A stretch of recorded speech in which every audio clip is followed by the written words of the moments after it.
Thank you very much, Thank you so much. Professor Pillai. Your first thoughts on ITHM, sir? Uh, See, the whole idea of having this concept on leadership and itself is like, an idea whose time has come. Yeah. So when you look at these great stories that we're listening to everybody, and I was involved in the Twitter chat and many other things. Leadership today for me as a nation, I think we are mature enough. Okay. So I'll tell you, there was a generation probably during the colonial era where we were treated as a labor class, where British was exported Indians to different parts of the world. Probably some of them went as soldiers to World War I and so on. Yeah. That was more like, you have to obey the command. The second generation probably became doctors, engineers, professionals.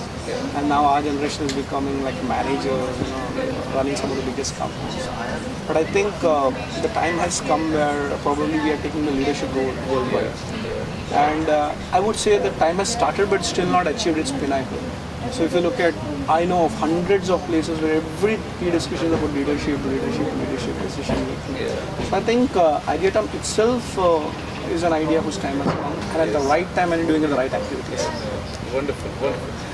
Professor, looking at the kind of problems India is going through today, for example, there's a lot of problem when it comes to taking education to the villages. The rural development is not in sync with the way our cities are developing. So it's rather not very universal development that are bringing the country.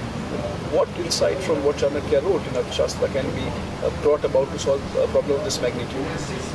See, one good part is that Chanakya always believed, if you look at Arthashastra, that the wealth is always in the countryside and the village. So, he always believed that, where there is a capital or a city, there are more trading places and of course there are activities there. But the real source of wealth, if you look at the mines and if you look at the production, the farming, everything happens in villages. Only problem is that today's generation, if you look at, there is a big divide between the opportunities available in cities and opportunities available in villages. And that's why I remember some of the time that I spent with Abdul Kalam ji. He used to promote this concept called Pura, providing urban amenities in rural areas. So people migrate from villages to cities and from cities to wealthy countries to get higher education, etc. But I'll tell you something that has happened, maybe I don't know whether by design or without design, is something called as the mobile and the internet revolution. So today if you look at any particular village, if somebody can charge up a phone, the same data is available. And probably the best. So today what is happening, one of the solutions to speed up and bring the villages to the level of the cities is through the technology revolution that's happened. It could be banking where we are getting into internet and mobile banking. It could be information, social media or whatever. So I think and India and Indians have taken on the technology revolution like fish in the water. Let me give an example. My mother started using a laptop and a mobile after she started actually touching them after she was 65. In 3 years, I think she's more faster, quicker than me on Facebook than any particular youth I can think about it. So I think the solution is, can we integrate technology? The second solution probably is that, don't just make it technology dependent, because that's the other side of it. There has to be human interface along with technology.